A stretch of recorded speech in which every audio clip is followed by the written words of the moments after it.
Capítulo 9.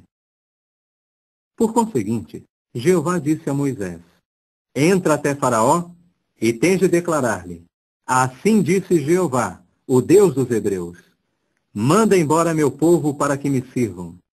Mas se continuares a negar-te a mandá-los embora, e ainda os detiveres, eis que virá a mão de Jeová sobre o teu gado, que está no campo.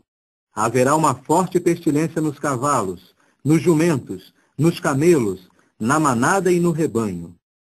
E Jeová certamente fará distinção entre o gado de Israel e o gado do Egito, e não morrerá nenhuma única coisa de tudo que pertence aos filhos de Israel. Além disso, Jeová fixou um tempo designado, dizendo: Amanhã Jeová fará esta coisa no país. Concordemente, Jeová fez esta coisa no dia seguinte, e toda a sorte de gado do Egito começou a morrer, mas nenhum do gado dos filhos de Israel morreu. Faraó mandou então ver, e eis que nem mesmo um do gado de Israel tinha morrido. Não obstante, o coração de Faraó continuou insensível, e ele não mandou o povo embora. Depois, Jeová disse a Moisés e Arão: Tomai para vós ambas as mãos cheias de cinza de um forno de calcinação. E Moisés tem de atirá-la para os céus, à vista de Faraó. E ela tem de tornar-se em poeira sobre toda a terra do Egito, e tem de tornar-se em furúnculos, rebentando em bolhas, em homem e animal, em toda a terra do Egito.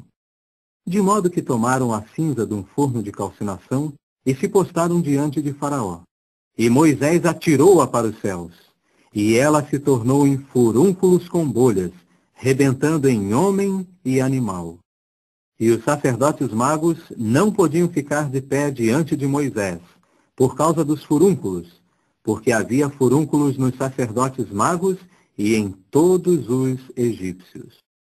Mas Jeová deixou o coração de Faraó ficar obstinado, e ele não os escutou, assim como Jeová havia declarado a Moisés. Jeová disse então a Moisés: Levanta-te de manhã cedo e toma posição diante de Faraó, e tens de dizer-lhe: Assim disse Jeová, o Deus dos Hebreus: Manda embora meu povo, para que me sirvam. Pois esta vez envio todos os meus golpes contra o teu coração, e sobre os teus servos, e teu povo, com o fim de que saibas que não há ninguém semelhante a mim em toda a terra. Pois eu já poderia ter estendido minha mão para golpear a ti e a teu povo com pestilência, e para eliminar-te de cima da terra.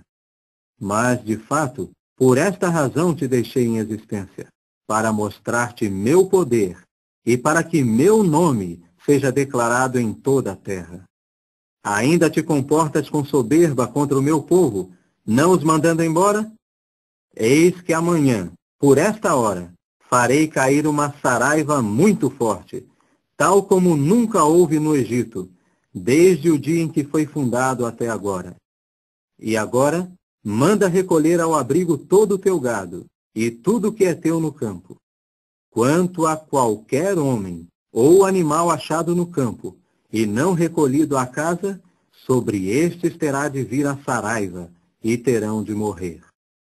Todo aquele que temia a palavra de Jeová, dentre os servos de Faraó, fez os seus próprios servos e o seu gado fugir para dentro das casas. Mas todo aquele que não determinou no seu coração dar consideração à palavra de Jeová, deixou no campo seus servos e seu gado. Jeová disse então a Moisés: Estende tua mão para os céus, a fim de que venha saraiva sobre toda a terra do Egito, sobre homem e animal, e sobre toda a vegetação do campo na terra do Egito. Assim, Moisés estendeu seu bastão para os céus. E Jeová deu trovões e saraiva, e corria fogo para baixo a terra. E Jeová fazia cair saraiva sobre a terra do Egito.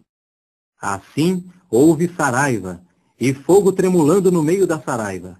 Era muito forte, de modo que nunca tinha havido nenhuma semelhante a ela em toda a terra do Egito, desde o tempo em que se tornou nação. e a saraiva passou a golpear toda a terra do Egito. A saraiva golpeou tudo o que havia no campo, desde o homem até o animal, e toda a sorte de vegetação do campo, e destroçou toda a sorte de árvore do campo. Somente na terra de Gósen, onde se achavam os filhos de Israel, não veio a haver saraiva.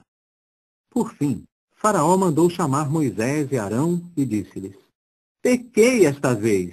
Jeová é justo, e eu e meu povo estamos no erro. Suplicai a Jeová, para que já baste a ocorrência de trovões de Deus e de saraiva. Então estarei disposto a mandar-vos embora, e não ficareis mais. Portanto, Moisés disse-lhe: Assim que eu sair da cidade, estenderei as minhas mãos para cima a Jeová. Cessarão os trovões, e a saraiva não mais continuará, a fim de que saibas que a terra pertence a Jeová. Quanto a ti e a teus servos, já sei que nem mesmo então mostrareis temor por causa de Jeová Deus. Ora, tinham sido atingidos o linho e a cevada, porque a cevada estava espigando e o linho estava em flor. Mas o trigo e a espelta não tinham sido atingidos, porque eram tardios na estação. Moisés saiu então da cidade, afastando-se de Faraó, e estendeu suas mãos para cima a Jeová. E os trovões e a saraiva começaram a cessar, e não caiu mais chuva sobre a terra. Quando Faraó chegou a ver que haviam cessado a chuva, e a saraiva, e os trovões, foi novamente pecar e fazer seu coração insensível, tanto ele como seus servos. E o coração de Faraó continuou obstinado, e ele não mandou embora os filhos de Israel, assim como Jeová havia declarado por meio de Moisés.